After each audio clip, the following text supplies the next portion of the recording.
आज मैं आपको एक गुरुमुख से निकली हुई एक बहुत बड़ी जानकारी, एक बहुत बड़ा उपाय, एक बहुत बड़ा टोटका देने जा रही हूँ, जिससे आपके जीवन के अंदर भी आश्चर्य रूप से, चमत्कारिक रूप से परिवर्तन आएगा ही आएगा। जय श्री कृष्ण। स्वागत है आपका सारथी त्रिशला के साथ। कैसे हैं आप लोग?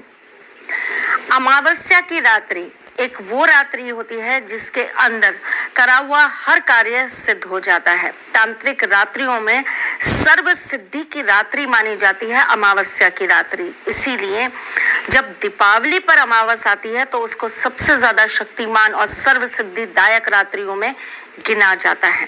अमावस्या की रात वैसे तो ऐसा कहा जाता है कि चंद्रमा की रोशनी जो होती है वो पूरी तरीके से विलुप्त हो जाती है, दिखती नहीं है, परंतु जिस तरीके से रात काली होती है और चंद्रमा के ऊपर एक काली छाया होती है, उसी तरीके से अमावस की रात्रि को करे हुए हर एक कार्य को कहीं ना कहीं गति मिल जाती है।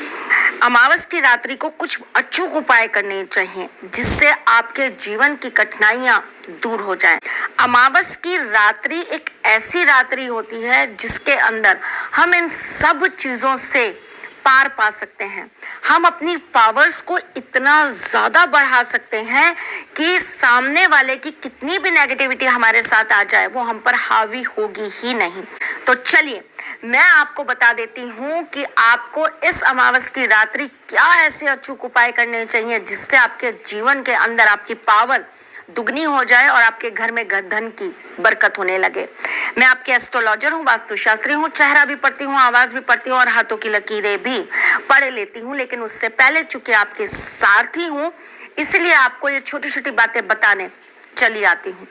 12 का कॉम्बिनेशन हमारे जीवन में बहुत जबरदस्त आंकड़ा रखता है।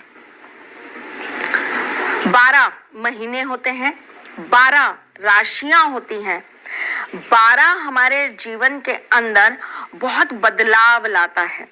हर 12 साल के बाद हर कुंडली में एक बदलाव आता है जिससे 12 और 13 वर्ष के बीच में आपके जीवन की स्थितियां, परिस्थितियां पलटती हैं। 12 एक बहुत मान्यता के अनुसार एक कहानी है जो मैं आपको सुना रही हूँ और जो सत्यता है, कहानी नहीं है, ये सत्यता है। मुझे नहीं पता आप में से कितने जने जगन्नाथ मंदिर गए हैं उड़ीसा के अंदर। जगन्नाथ मंदिर हमारे 4 धामों में से एक धाम है। वहां पे श्री हरि विष्णु जगन्नाथ रूप में स्थापित है।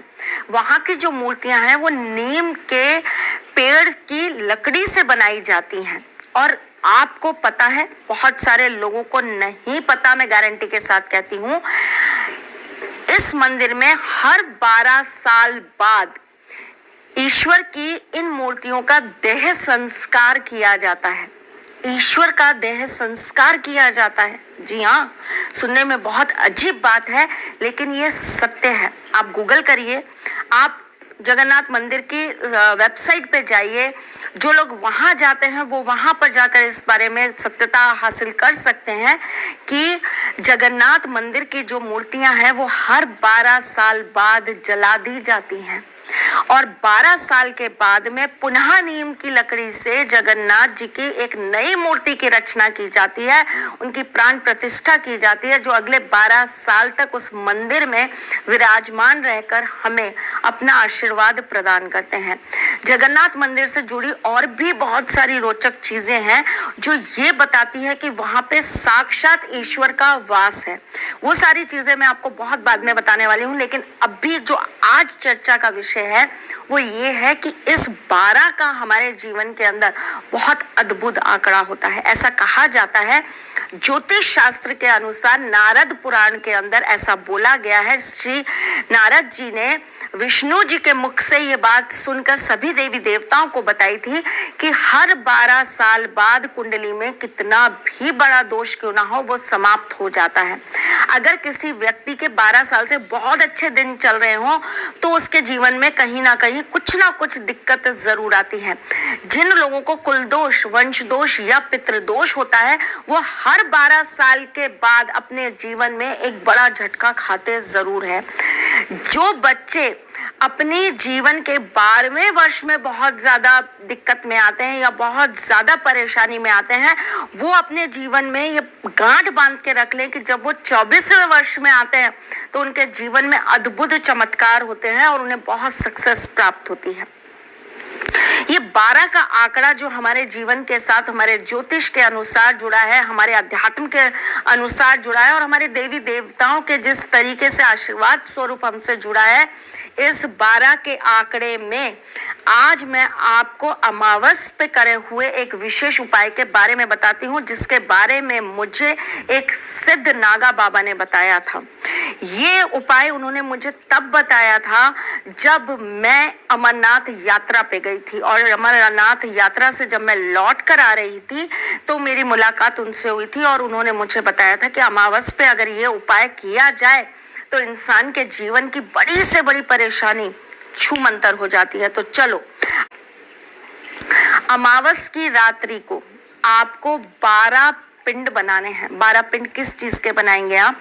12 पिंड बनाएंगे आप उबाले हुए चावलों के। उसके ऊपर आप 12 पिंडों के ऊपर आप रखेंगे थोड़े से काले तिल, और उन सब पिंडों के ऊपर आप लौंग का एक जोड़ा रख देंगे। ये सारे पिंड जो आप बनाएंगे, ये सब के सब आप पान के पत्ते के ऊपर रख देंगे। तत्पश्चात आपको एक बड़ी थाली लेनी है या आपको एक मिट्टी का बड़ा पात्र लेना है जिसमें आपके ये 12 के 12 पिंड आ जाएंगे। उसके बीच में आपको काले तिल एक मुट्ठी रख देने हैं और उसके ऊपर आपको सरसों के तेल का आटे का बना हुआ 4 मुखी दीपक जलाना है। इस पूरे पात्र को लेके देखिए, अगर आप थाली लेंगे तो आपको ये थाली छोड़नी पड़ेगी, इसलिए आप एक नई थाली लीजिएगा जिसको आप छोड़ा है, नहीं तो आप मिट्टी का बड़ा पात्र ले लीजिएगा जिसमें आप ये सारी चीजें, सारी सामग्री एक साथ रख सकते हैं। आप ये सारी चीजें उस पात्र में रखने के बाद, उस थाली में रखने के बाद, आप अपने सिर से लेकर पैर तक एक धागा नापेंगे काले रंग का, जिसे आप ये 12 पिंडों के इर्द गिर्द लगा देंगे। बहुत ध्यान से समझिएगा और बहुत आराम से करिएगा ये कार्य, क्योंकि ये आपके जीवन के हर समस्या को खत्म करने वाला उपाय है। आपको वो सिक्का सर्वप्रथम अपने सिर के मध्य में रखना है। उसके बाद में आपको अपनी तीसरी आंख के बीच में रखना है, मतलब आपके दोनों आंखों के बिल्कुल सेंटर में, यहाँ भुवों के बीच में जहाँ पर थर्ड आई होती है, यहाँ रखना है। तत्पश्चात आपको उस सिक्के को अपनी हथेली के बीच में इस तरीके से दबाना है और उसके बाद आपको उस सिक्के को अपनी नाभि पे लगाना है। उसके बाद आप अपने सिर पे ऐसे उल्टी दिशा में, यानी कि एंटी क्लॉकवाइज 7 बार घुमाकर उस दीपक के अंदर डाल देंगे और उसके बाद ये सारी सामग्री ले जाकर आप किसी चौराहे पर रखेंगे और उस दीपक को प्रज्वलित कर कर वापस लौट आएंगे। लेकिन याद रखिएगा, आपको पीछे मुड़कर नहीं देखना है। इतना जबरदस्त प्रयोग है ये, इतना जबरदस्त उपाय है जो मैं केवल आज तक उन लोगों को बताती थी जो मुझसे पर्सनली जुड़े थे, लेकिन आज मैं अपने साथी परिवार में पहली बार इस प्रयोग को लेकर आई हूँ। बहुत लोगों को इससे फायदा हुआ है और आपके जीवन में भी बदलाव आए, बस इसी उम्मीद के साथ मैंने आज आपको ये प्रयोग बताया है। अमावस की रात्रि इच्छा पूर्ति के लिए सबसे सिद्ध रात्रियों में मानी जाती है, तो अमावस की रात्रि को आपको कुछ और विशेष प्रयोग भी करने चाहिए। जैसे कि आपको अपनी इच्छा पूर्ति के लिए आज की रात्रि पे तेज पत्ते के ऊपर अपनी मनोकामना लिखकर पूरब दिशा की तरफ मुंह कर कर जला देना चाहिए, और ये कार्य आपको रात को 11 बजे से 12 बजे के मध्य में करना चाहिए। मनोकामना क्या है मुझे पता नहीं, लेकिन मनोकामना सिद्धि के लिए ये कार्य जरूर करिएगा। आज के दिन कुछ और विशेष पुण्य करने से आपके जीवन के बड़े से बड़े पाप धुल जाते हैं और बड़ी से बड़ी समस्या समाप्त हो जाती है। जैसे कि आज के दिन आपको काले कुत्ते को तेल से चुपड़ी हुई रोटी जरूर खिलानी चाहिए। आज के दिन सतनाजा 7 तरह का अनाज आपको पक्षियों को जरूर खिलाना चाहिए। आज के दिन गाय को आपको चारा जरूर खिलाना चाहिए। बड़े बुजुर्गों का आशीर्वाद आपको आज के दिन जरूर प्राप्त करना चाहिए। आज के दिन आपको अपने इष्ट देव के नाम की माला जरूर जपते रहना चाहिए। आज के दिन आपको स्नान में गंगा जल डालकर स्नान जरूर करना चाहिए। आज की रात्रि सोते समय आपके पैर के अंदर आपको एक काला कपड़ा बांधकर सोना चाहिए। आप यहाँ बांध सकते हैं, आप अपने घुटनों पर बांध सकते हैं, या आप चाहे तो आप अपनी थाई पर भी बांध सकते हैं। आप अपने पैर में एक काले रंग का कपड़ा बांधकर सो जाइए। ऐसा करने से आपके जीवन के अंदर बहुत सारी चीजें आपको सुख देने लगेंगी, और अगले दिन सुबह उठ के इस काले कपड़े को चुपचाप ले जाकर पीपल के पेड़ के नीचे छोड़कर आ जाइए।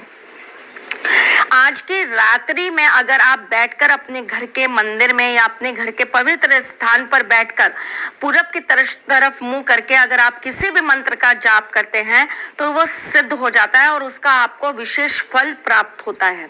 आज के लिए बस इतना ही। अमावस पे ये कार्य जरूर करिएगा और इससे आपके जीवन में क्या परिवर्तन आता है वो आप अपनी साथी माँ को जरूर बताइएगा। चलिए चलती हूँ, फिर आऊंगी कुछ नया, कुछ अलग, कुछ अद्भुत लेकर। तब तक के लिए मुस्कुराते रहिए।